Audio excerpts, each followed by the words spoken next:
காணாமல் போன சிறுமியை பல இடங்களில் தேடி அலைந்த பெற்றோர். விவசாய கிணற்றுக்குள் சிறுமி சடலமாக மீட்கப்பட்டதால் அதிர்ச்சி. பிரேத பரிசோதனை அறிக்கையில் காத்திருந்த அதிர்ச்சி தகவல். சிறுமி பாலியல் வன்கொடுமை செய்யப்பட்டு கழுத்தை நெரித்து கொலை செய்யப்பட்டிருப்பதாக வெளியான ரிப்போர்ட். சிறுமியை கொன்று சடலத்தை விவசாய கிணற்றில் வீசிய நபர்கள் யார்? நடந்தது என்ன?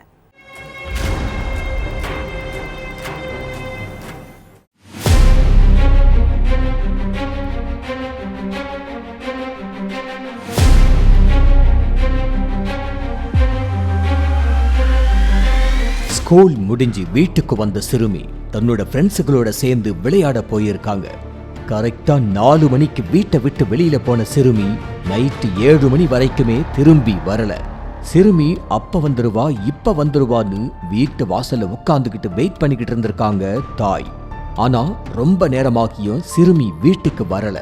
இதனால பதற்றமடைஞ்ச தாய் சிறுமி எப்பவும் விளையாடுற இடத்துக்கு போய் பார்த்திருக்காங்க. ஆனா அங்க சிறுமிய காணல. அடுத்து சிறுமியோட ஃப்ரெண்ட்ஸ் வீட்டுக்கும் போய் விசாரிச்சிருக்காங்க. அவங்களுக்கும் சிறுமிய பத்தி எந்த ஒரு தகவலும் தெரியல. இதனால பதற்றமடைஞ்ச தாய் அந்த கிராமம் ஃபுல்லா சிறுமிய தேடி அலைஞ்சிருக்காங்க.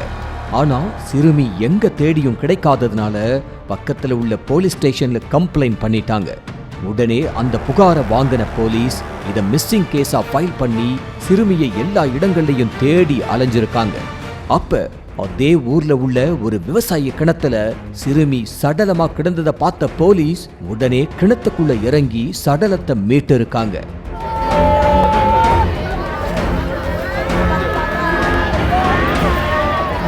அப்ப சடலத்துல ஒரே காயமா இருந்திருக்கு. இது கொலையா இருக்கலாம்னு சந்தேகப்பட்ட போலீஸ் சடலத்தை போஸ்ட்மார்ட்டத்துக்கு அனுப்பி வச்சிருக்காங்க. இதுக்கிடையில மறுநாள் வெளியான போஸ்ட்மார்ட்டம் ரிப்போர்ட்ல சிறுமிய பாலியல் வன்கொடுமை செஞ்சு யாரோ கொலை செஞ்சுதா குறிப்பிட்டிருந்துச்சு. அதுக்கப்புறம் இத கொலைன்னு கன்ஃபார்ம் பண்ண போலீஸ் மோப்ப நாய்களையும் தடயவியல் நிபுணர்களையும் வர வச்சு தடயங்களை சேகரிச்சிருக்காங்க. அதுக்கடுத்து முதல்ல சிறுமியோட உறவுக்காரங்க கிட்ட இருந்து விசாரணையை ஸ்டார்ட் பண்ணியிருக்காங்க போலீஸ். அப்ப சிறுமியோட பெரியப்பா ஷனிக்காரப்பூங்கிற நபரு திருன்னு முழிச்சுக்கிட்டு இருந்திருக்காரு. இதனால அவர் மேல சந்தேகம் அடைஞ்ச போலீஸ் ஷனிக்காரப்பூவை பத்தி கிராம மக்கள் கிட்ட விசாரிச்சிருக்காங்க. அப்ப அவரு எந்நேரமும் குடிபோதையில தான் இருப்பாருன்னு சொல்லியிருக்காங்க மக்கள். அது மட்டும் இல்லாம சிறுமி உயிரிழந்த நேரத்துல ஷனிக்காரப்பூவோட செல்போன் சிக்னலும் அதே இடத்துல காட்டி இருக்கு.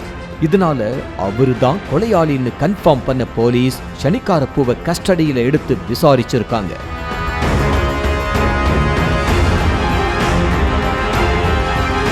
தெலங்கானாவில் உள்ள மஞ்சிரியால் பகுதியைச் சேர்ந்த ஷனிக்காரப்பூவோட மனைவி கடந்த 6 வருஷத்துக்கு முன்னாடி உயிரிழந்துட்டாங்க. அதே மாதிரி இவரோட ஃப்ரெண்டு உபாரப்பூ சதீஷ்ங்கிற நபரும் மனைவி கூட ஏற்பட்ட கருத்து வேறுபாட்டால மனைவியை விட்டு பிரிஞ்சு தனியா வாழ ஆரம்பிச்சிருக்காங்க.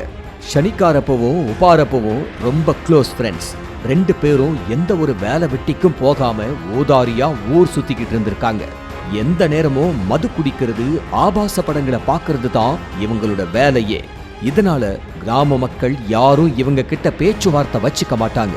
சம்பவத்தன்னைக்கு அங்க உள்ள ஒரு புளிய மரத்து பக்கத்துல சிறுமி மட்டும் தனியா விளையாடிக்கிட்டு இருந்திருக்காங்க.